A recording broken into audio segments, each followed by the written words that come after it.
Hey there, history buff. Let's dive into one of the most epic and dramatic conflicts in human history, the 100 Years' War. No, it wasn't a single battle or even 100 years of non-stop fighting. Spoiler alert, it actually lasted 116 years. But this clash between England and France was a roller coaster of politics, betrayal, heroism, and sheer stubbornness. Grab your favorite drink, settle in, and let's explore how two medieval superpowers duked it out and how their rivalry shaped the modern world. First things first, what exactly was this war? The 100 Years' War, 1337-1453, wasn't just a disagreement over borders. It was a sprawling series of battles, sieges, and political chess games fought between the Kingdom of England and the Kingdom of France. At its core, it was about territory, power, and who had the right to rule certain lands. But like all great feuds, it quickly spiraled into something much bigger. Imagine two families bickering over an inheritance, but instead of yelling at Thanksgiving dinner, they're burning castles, ransacking towns, and launching full-scale invasions. Add in knights, longbows, cannons, and Joan of Arc, and you've got yourself one heck of a story. To understand the war, we need to rewind a bit. Back in the Middle Ages, England and France weren't the separate nations we know today. They were deeply intertwined. English kings held territories in France thanks to family ties and feudal agreements. But as French kings sought to consolidate their power, tensions flared. Here's the spark that lit the powder keg. Edward III's claim to the throne. In 1328, the French king Charles IV died without a male heir. Instead of letting Edward III of England, who had a legitimate claim through his mother, take the throne, the French nobility chose Philip VI instead. This snub infuriated Edward, setting the stage for decades of conflict. Control of Gascony and Aquitaine. These wealthy wine-producing regions in southwestern France were technically under English control, but constantly contested by the French crown. Both sides wanted dominance, and neither was willing to back down. So, in 1337, Edward III declared himself King of France, and boom, the war began. Now let's talk about the big moments that defined the war. Trust me, this feud had more twists than a Netflix drama. The Battle of Crécy marked a turning point in medieval warfare.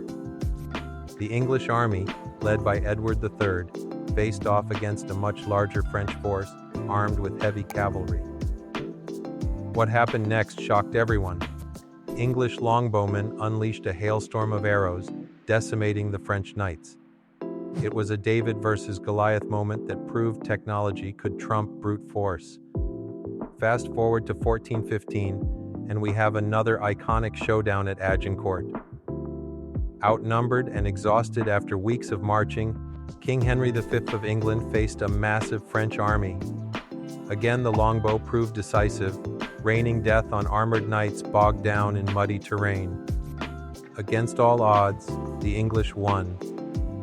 A victory so legendary, it inspired Shakespeare's play, Henry V.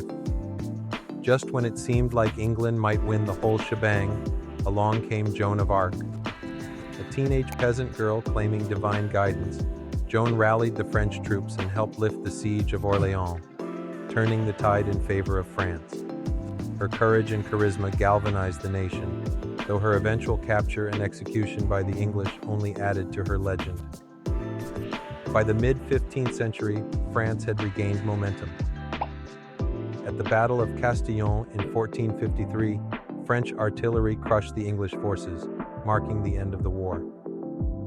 By then, England had lost nearly all its continental holdings except for Calais. Game over. So who came out on top? Technically, France won by kicking England out of most of its territories, but calling it a clear-cut victory is tricky. Both sides suffered immensely.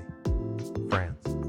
Devastated by constant warfare, plagues, and internal strife, France emerged battered, but unified under a stronger monarchy. England lost its foothold in France and descended into civil war, the Wars of the Roses, shortly afterward. Talk about adding insult to injury. But here's the silver lining. The war forced both nations to grow up. France became a centralized state, laying the groundwork for its future greatness. Meanwhile, England turned inward, focusing on building a national identity that would eventually lead to its rise as a global empire.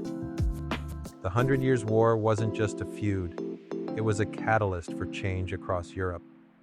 Here are some lasting impacts. Military innovations. The dominance of knights gave way to infantry tactics, gunpowder weapons, and professional armies. Warfare would never be the same. National identity. The war fostered a sense of unity and pride among ordinary people in both countries. Peasants and soldiers alike began seeing themselves not just as subjects, but as part of a nation. Diplomacy and treaties. The war highlighted the importance of diplomacy, leading to treaties and alliances that shaped international relations for centuries. Cultural legends. Figures like Joan of Arc and Henry V became immortalized in art, literature, and folklore, inspiring generations to come. The Hundred Years' War was messy, brutal, and chaotic, but also incredibly transformative. It wasn't just about England versus France. It was about old ways dying and new ones being born. From the rise of nationalism to the evolution of warfare, the ripple effects of this century-long struggle can still be felt today.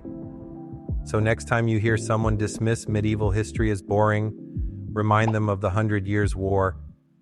It's a tale of ambition, resilience, and humanity at its best and worst.